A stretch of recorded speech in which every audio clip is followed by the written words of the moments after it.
Hello. हम discuss कर रहे हैं बोर्स एटॉमिक मॉडल की लिमिटेशन या demerits. Now according to Niels Bohr, एक एटम के सेंटर में एक न्यूक्लियस प्रेजेंट होता है जो पॉजिटिवली चार्ज होता है और जिसके अंदर सारा मास होता है। और न्यूक्लियस के चारों तरफ कुछ स्पेसिफिक पाथवेज होते हैं जिन्हें हम ऑर्बिट्स कहते हैं। इन ऑर्बिट्स की खास बात क्या है? ये ऑर्बिट्स क्वांटाइज्ड हैं। क्वांटाइज्ड का मतलब होता है कि इनकी एनर्जी फिक्स्ड है। Quantized orbits, that means they have fixed energy, इनकी एनर्जी फिक्स्ड है।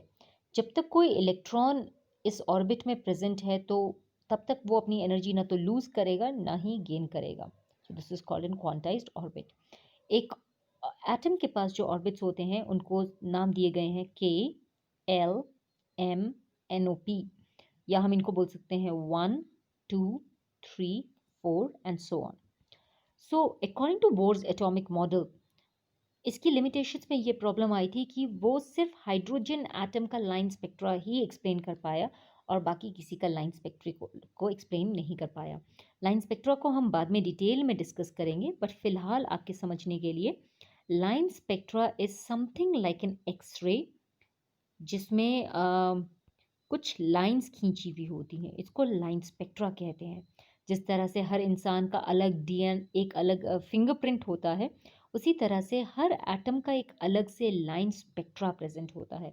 ये लाइन स्पेक्ट्रा किसी भी एटम को आइडेंटिफाई करने में मदद करता है।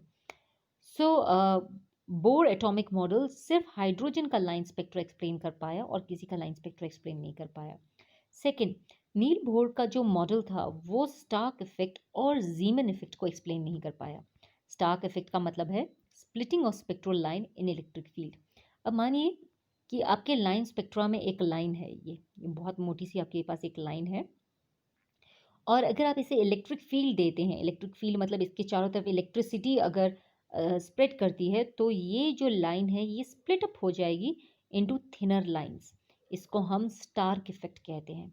तो what is Stark effect? Stark effect का मतलब है जब कोई स्पेक्ट्रल लाइन इलेक्ट्रिक फील्ड में स्प्लिट अप हो जाए यानी ब्रेक हो जाए, तो इसको हम स्टार्क इफेक्ट कहते हैं।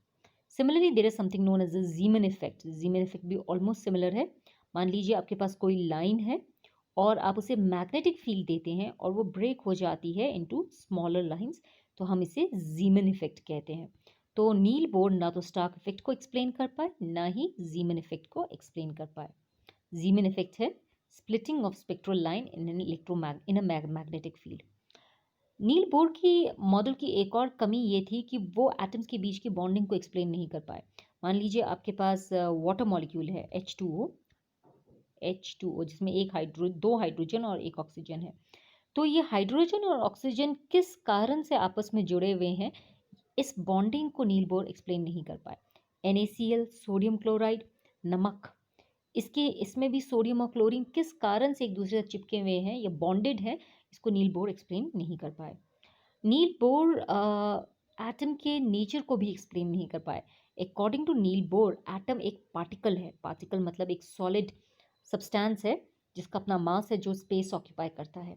लेकिन फर्दर एक्सपेरिमेंट से हमें ये पता चलता है कि एटम ना सिर्फ पार्टिकल फॉर्म में एग्जिस्ट करता है बल्कि वो एक वेव फॉर्म में भी एग्जिस्ट करता है। तो नील बोर इसका वेव नेचर एक्सप्लेन नहीं कर पाए, तो इसीलिए बाद में नील बोर के एटॉमिक मॉडल को भी डिस्कार्ड कर दिया गया था। अगर आप ये डायग्राम देखें तो आपको समझ आएगा कि लाइन स्पेक्ट्रा बेसिकली होता क्या है। सो इस डायग्राम में हम यहाँ पे नंबर्स आप जो देख रहे हैं, दीज आर डिफरेंट ऑर्बिट्स।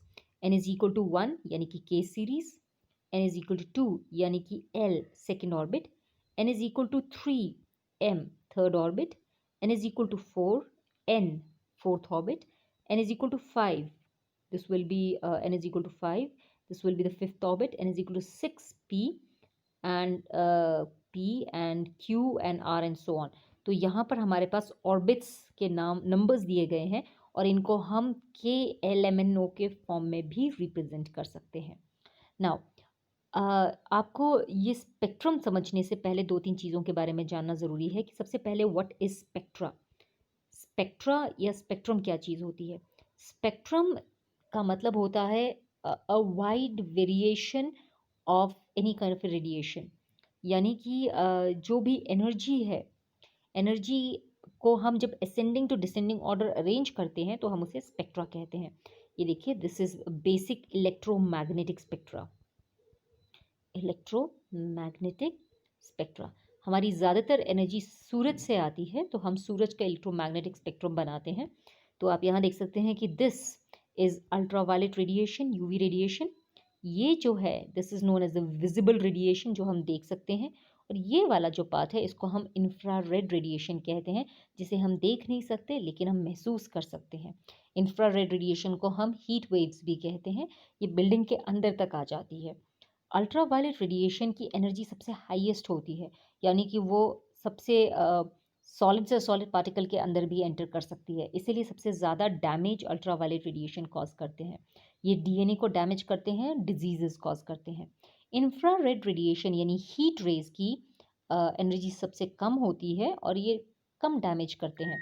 और विजिबल रेडिएशन को हम देख सकते हैं, फोटोसिंथेसिस यहीं होता है और हमें एनर्जी यहीं से मिलती है। So this is the electromagnetic spectrum. आज के लिए इतना ही करते हैं। Have a nice day.